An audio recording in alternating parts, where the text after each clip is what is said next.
તો ગાઈસ બધાને જય માતાજી। તો ફાઇનલી ગયા છે માતાજીના દર્શન કરી લીધા છે। શ્રી વણવડી સિકોતર માતાજીનું મંદિર, શ્રી વણવડી સિકોતર માતાજીના। તો હું તમને આજે થોડીક એમના વિશે વાત કરવાનો છે। એની જે મંદિર છે, એની જે ઇતિહાસ છે એના વિશે। શ્રી અને કોતર, શ્રી એટલે લક્ષ્મી અને કોતર એટલે કોતરની માતા એટલે સિકોતર। સિકોતર શ્રી સિકોતર વણવટી। વણવટી એટલે જગડુશા શેઠના જે વણ તાર્યા અને એમને માતાજીને હરસિદ્ધિ માને શ્રી વણવટી સિકોતર માતાનું નામ આપ્યું। એટલે શ્રી સિકોતર વણવટી માતાજીનું એક મંદિર સ્થાપિત કરવામાં આવ્યું છે।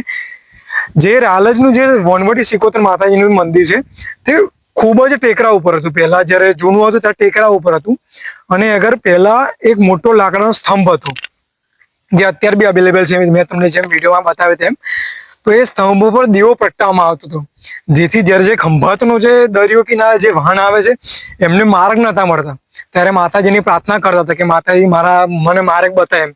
ત્યારે માતાજીનો દીવો પ્રગટાવવામાં આવતો હતો અને દીવો પ્રગટાવવાથી જે વાહન આવતા હોય દરિયા કિનારેથી, જે માલ આવતો હોય એને એક માર્ગ મળતો હતો કે આ બંદર છે એમ।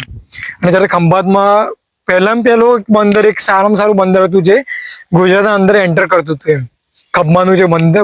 તમે જ્યારે અંબાજી માતાજીની જે આરતી સાંભળી હશે, ત્રંબાવટી નગરી આઈ રૂપાવટી, આ ત્રંબાવટી નગરી એટલે ખંભાત।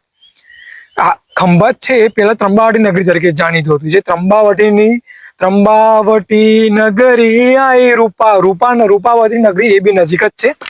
તો જે ત્રંબાવટીની જે ભગવતી છે એ આપણા જે વણવટી સિકોતરમાં જે આરાધના છે એ છે। તો ગાઈસ તમે બી જ્યારે બી આવો ત્યારે આ બહુ હજારો વર્ષો, 900 કે 1000 વર્ષો આ મંદિર જૂનું છે।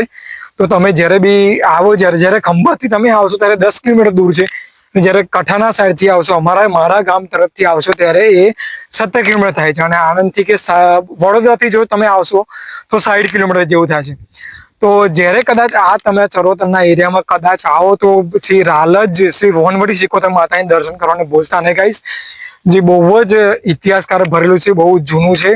તો માતાજીના દર્શન કરવાનું અવશ્ય તમે આવજો। જે માતાજી હજારો લોકોની મનોકામના પૂરી કરે છે અને માતાજી કરતા આવ્યા છે, અને આ એમની અશ્વિન કૃપાથી જ અમારે શાંતિ છે, અમારા વિસ્તારની છે। તો ગાઈસ તમે બી જો કદાચ આવો તો જરૂર આ મંદિરની મુલાકાત લેજો અને માતાજીના આશીર્વાદ લેજો। અને ગાઈસ બહુ જ ઓછી જગ્યા છે જ્યાં શિવ અને શક્તિ એક સાથે હોય, અને એવું માનવામાં આવે છે કે જે વણવટી સિકોતર માતાજી છે તે એક મણિબા કરીને બેન છે, એમને રિસલ એમના આંખોથી એમને જોયું છે કે માં વણવટી ચાલીને શિવ ભગવાનને જે પાછળ જે શિવાલય આપણે જે મંદિર જોયું ત્યાં મળવા જાય છે।